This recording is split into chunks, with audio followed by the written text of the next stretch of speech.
before we go into any more about yourself or about University of the People, could you just tell listeners a little bit about the university? What makes it special? What makes it different? And what's your experience been like? Of course, the University of the People is the world's first non-profit, tuition-free, online American-accredited university. We try to build a new model of higher education where everyone will have the opportunity to access high-quality education, tuition-free. We basically mapped all the barriers that prevent people from accessing higher education, and we are eliminating them one by one.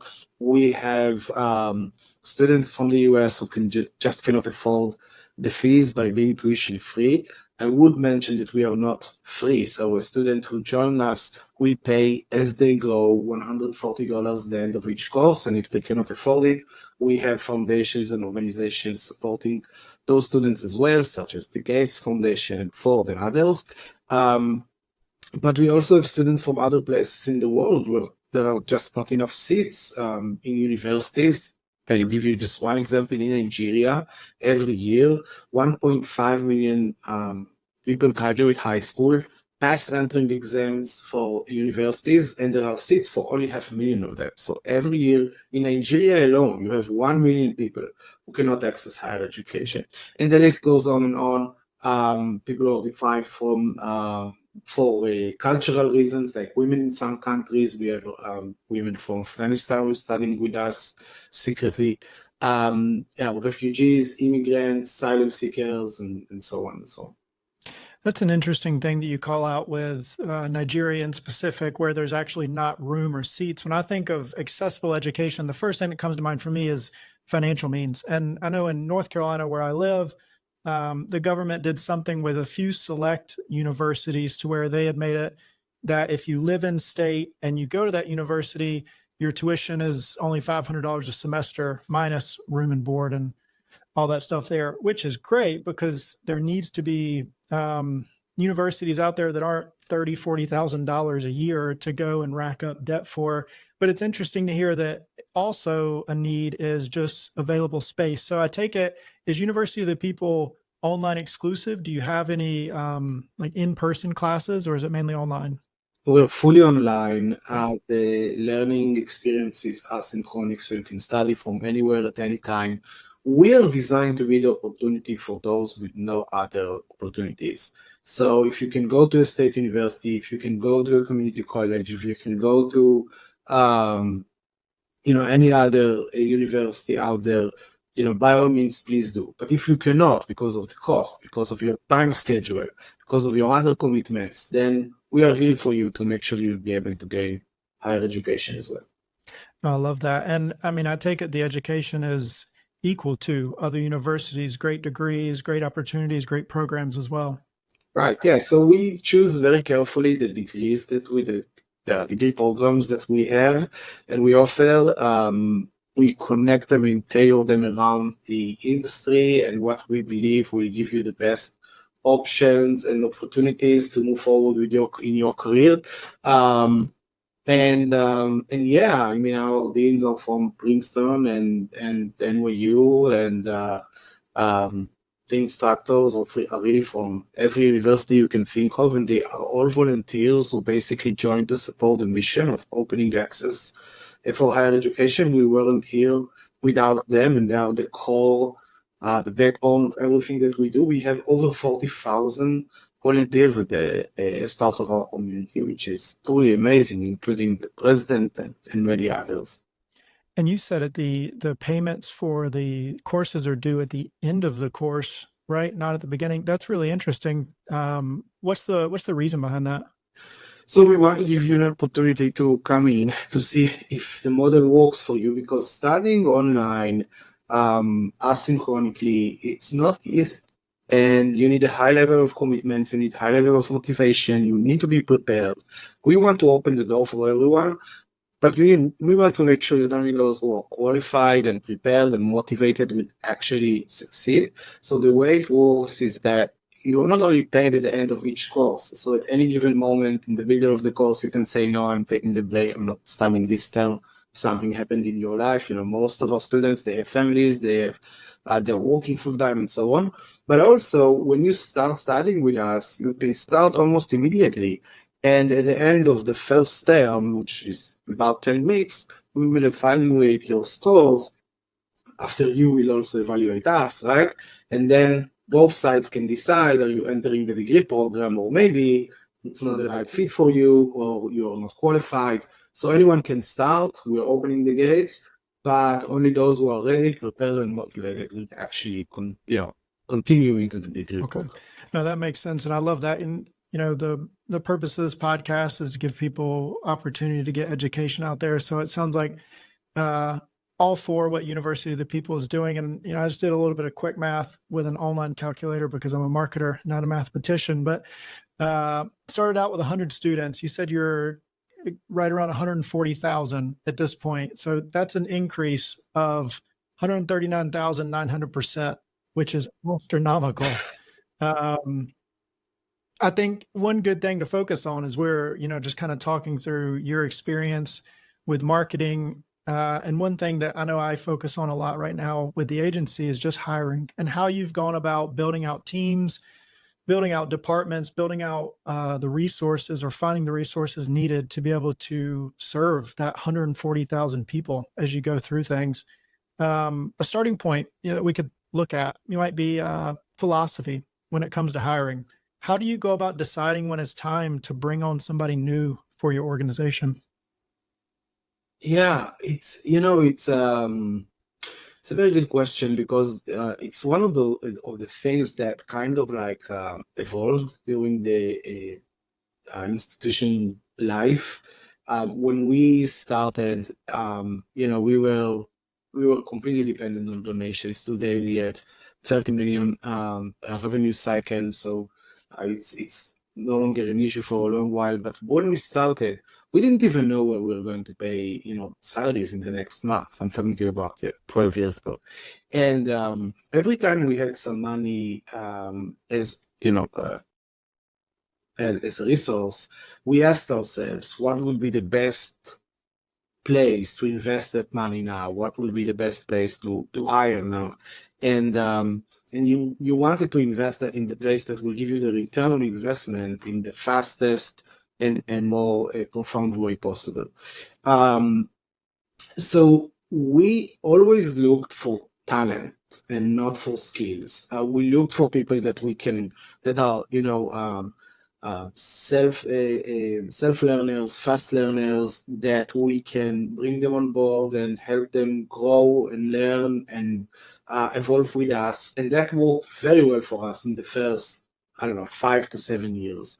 At some point in our journey, we saw that we need more skills in order to, progress. I can tell you as a marketer that at some point, that you need people who knows more than you, who can actually teach you, right, and help you expand to additional horizons and markets, and that's where we made the shift, and that's more expensive, it's more challenging, but at some point during the journey, we shift to hire more skills that help us to evolve, and then because we are so we are such a fast-growing institution, we kept finding that sometimes when you hire a specific skill, as part of the evolution of the institution, you get to a point where you need to replace or add or evolve that skill and that skill set. And so you hire more people in that department, in that team, and so on. So when we started, I'll give you an example for marketing. When I started, the belief was that we don't need marketing. We have tuition-free offer. Back then, it was also completely free. 2011, and based on donations only, which was not scalable. And we assumed that together with social media, which was just starting to boom, that word of mouth will do it, and it doesn't really work that way. So at some point, President called me to the office and said, why don't we have enough students starting? I said, is that not my work as well as the COO, basically? And he said, of course. And since then, I started to be in charge of marketing. So we started with analyzing the funnel and working on that and hiring then one person to help. And then we moved to the team of three, which was a huge shift for us. And yeah, today, like you said, we have around 50 employees all over the departments of marketing and experience. We call it the enrollment department, who work together to make sure that the experience and the growth of the institution will sustain. So it's definitely a journey. It really depends on the step in the life of the No, organization. that makes total sense. And when you're going through that hiring process, is in-house your first avenue you go for? Do you ever look for tech, or do you ever look for like partners, maybe contractors or agencies, or do you normally try to go for in-house? Well, just cost effective Gotcha. will go in house. Usually, working, we are building a different model in higher education, and we are trying to build a model where students won't pay tuition and they will pay minimal fees, and we try to invest all our efforts and money in, working on that opportunity for them. Usually, agencies will, both have the workforce that they pay for, right, and then take some on top of that because they bring the expertise, they bring the value, right, on top of the talent that they hire. So for us, so far it was too expensive to work with agencies, although some agencies worked with us pro bono, like YNR, when we worked with the Simon Biles as our brand ambassador, also pro bono. So all the agencies we worked with were pro bono. I'm not ruling out working with agencies that can bring the value that will be higher than the premium we pay to bring them, right? But it needs to be a great offer, because right now our acquisition costs, when you look at the cost of bringing a student, is somewhere of around 1% compared to the industry. So if an average university in the US spends $3,600 to bring a student, we spend around $60. And so if you think about the cost of how much it will you cost us, when we just had this discussion today, the provost and myself, if you bring an agency on board, just the cost of the agency will probably push you over those $60, right? And that's the Yeah, challenge. no, that makes total sense. And you said as you've gone through the journey with the company that the focus of hiring with looking at skills and things like that has changed. Where you're at right now, I kind of have two questions. I'll actually start with one. This is a question I commonly ask people: communication skills or technical skills? Which one are you prioritizing and why? Wow. I never asked myself this question. I can tell you that when every new employee joined the team, in my welcome meeting with them, I'm telling them that the key to their success is communication skills. Because our team is a combination of people from different cultures, languages, and countries. We have employees in the team members from the US, East and West, the coast and Central, and we have people from Africa and Asia and Europe and the Middle East. And I think communication is the key to for success in that kind of work environment. However, I think that in most positions right now that we hire, we look for the skills. So if you don't come with the skill set that we need, you probably won't be hired. Because if I look at the recent hiring that we have done, if it's a senior analyst, right? So they need to come with experience. If it's someone who is going to manage the creators community for us on social, so we look for someone with experience in that area. Or if it's an email marketing expert. So again, trying to look for the skills. So it's I would say it's a combination. You cannot, and I think that's the reality these days. You cannot really succeed without having a clear skill set in a toolbox that you can with. But also, if you're not a great communicator, if you're unable to work in a team, even when you look at the organizational structures these days, everything is agile, right? There's no more do that because I told you. It doesn't work like that anymore. So I think communication is the key for everything. And when I look at my kids and I look at the next generation, who go with phones in hand and PlayStation in front of I don't know how they're going. I don't know how this all is going to look like 10 years. Yeah, maybe AI will do the Yeah, communications. ChatGPT just released a new model yesterday that has some real-time communication that way. Yeah, yeah, Yeah, yeah. well, no, I agree with you. I think communication, especially for virtual teams, has to be there. If you can't communicate, you can't reach your goals. You can't cross the finish line. It's very difficult to if you're managing someone, it's very difficult for you to do your job properly if you're having to push that other person forward to give updates and chasing them for, let alone if they're performing to meet the expectations of their skill that way as well. Right. So I think communication, I think proactive project management and self time management are just the foundational elements that people need to be able to succeed. And I always say that the people that push the projects forward are the ones that go the furthest in their careers that you can really rely on that way. So I know you're looking for skills as well during the interview process. Do you have a certain interview process that you use? And I'll give you a quick example with the agency. We'll put out job listings, things like LinkedIn, Indeed, different platforms. And then we'll send out a pre-interview form that's actually on our website. Well, we just moved it to ClickUp, but it's on our website normally. And it goes based on skills. We want to understand their mindset behind the task or the talent that they have. And then we also have them do a 4 to 5 minute Loom video answering certain questions so we can get a good understanding of their communication as well. And then we'll look at moving into the actual interview process.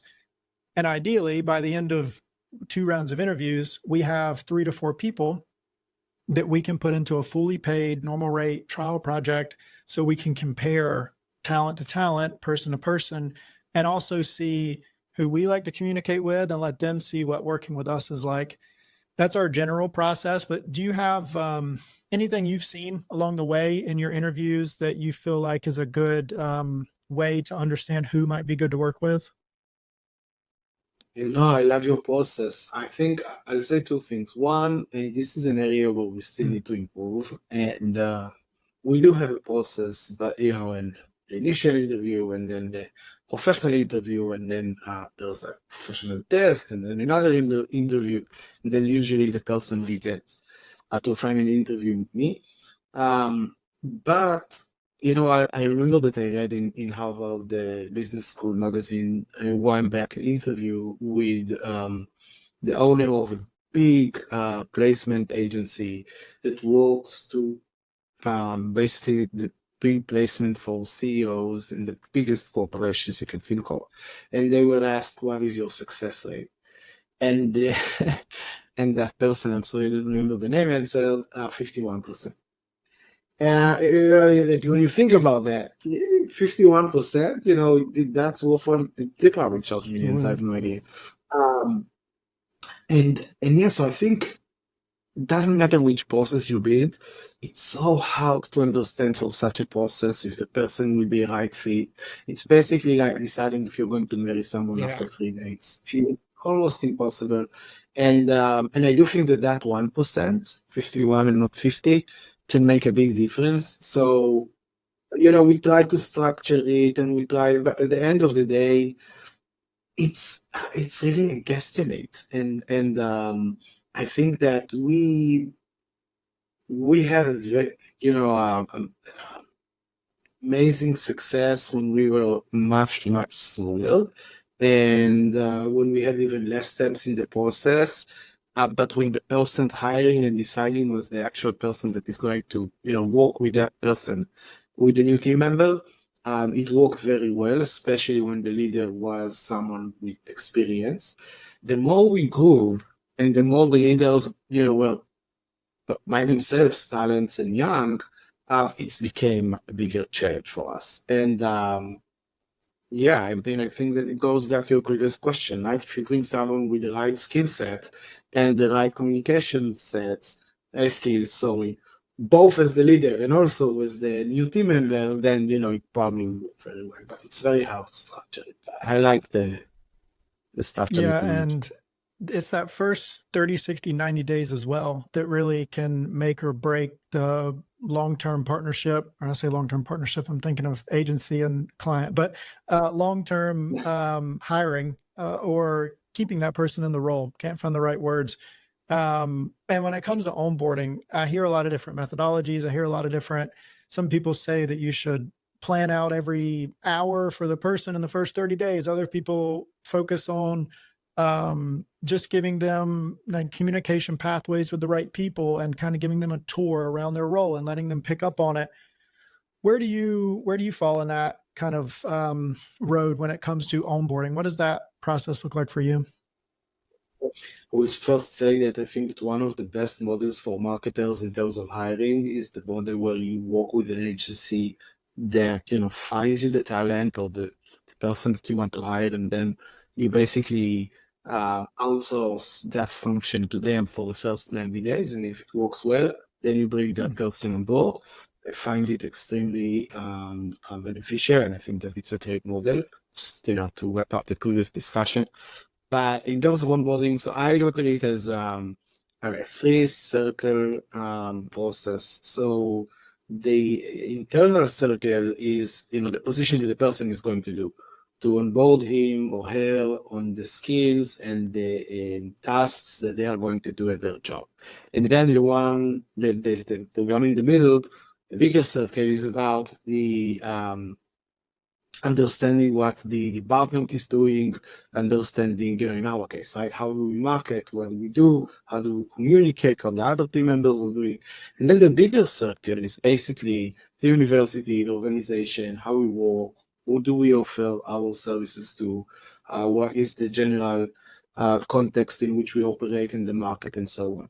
So, and I prefer, what I usually like to do is to start with the external circle. So when someone comes in, first learn the market, the context, the institution, then study the department, and then only at the end, zoom in and learn your job when you have the full context of what you're about to I do. love that. And so to kind of summarize what you were saying, start high level and then go a little bit down. And I'm going to take this conversation completely left field for a second, but I know you're a big fan of AI. I think that is the issue that a lot of people can face when it comes to using AI, is not treating it like it is also a team member and giving it the context behind what the job is it needs to do. Like if you want AI to ChatGPT to create a brand guide for you, to create your tone of voice or things like that, you would not just hire a human and say, hey, create us a tone of voice. They need to understand your customers and they need to understand your competitors. And you have to give it all of that context. And I think that's a big opportunity for AI specific applications, or at least just people that use ChatGPT, because ChatGPT is kind of an open sandbox, is to think about it like it's a human and give it a little bit more context with things. Kind of ended up being a rant. But yeah, that's kind of a big thing I've been saying. I completely agree with you, and I think that every person who used AI, Gen AI, felt that. Like if you ask a question, if you won't give the context, you won't get the perfect answer. And every person that every expert in this field that you will talk to it about it with them, they will tell you, don't settle for the first answer you get. Continue the communication, ask more questions until you get the full. No, I agree with that 100%. And as we're looking at the onboarding, you talked about giving people the high level and then drilling in to get to their role. When you're bringing somebody on, and this may vary based on the role or the level of experience or the level of management, but generally, how long do you expect for someone to take over a role 100%? And I'll kind of give you an example and say, I think one of my personal mistakes early on with the agency was I never fully expected or gave over a role to somebody 100%. So I just started juggling a lot of different things all at once. And it took probably 2 years for me to get to where hiring really focused on giving people a job scorecard and giving people expectations for a timeline that way. So what does that look like for you? I'm probably on the other side of it and delegating too much Gotcha. too fast. I'm more of a macro manager, and I like to give people the KPIs and the tools, and then best of luck if you know. Um, and, uh, and I'm there to support them. And my work is to make sure that they will be able to do their work. Sometimes for many people, I found that this is just too much, and they actually needed to be more structured and slower process. And so I'm trying to get better at that, and being more involved at the beginning, and slowly stepping back into the shadows and giving them the full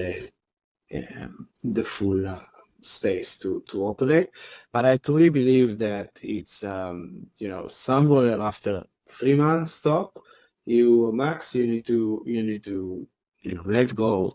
And if after another 3 months you don't see clear improvement process, you don't clearly see that the person is in the right direction, this is when you should definitely cut it, because the worst thing you can do is to drag bad relationship. Yeah, it's an operations consultant we worked with gave an interesting perspective, which is like holding on to the wrong people negatively benefits both. It negatively benefits the business or the agency, but also the person, because then they get in a place where they don't have to grow, and it can limit them growth wise that way. And kind of like you're saying, I think, by the time it's ready, it's time to hand off a role. I fully understand. Sometimes I just want to let it go, take it.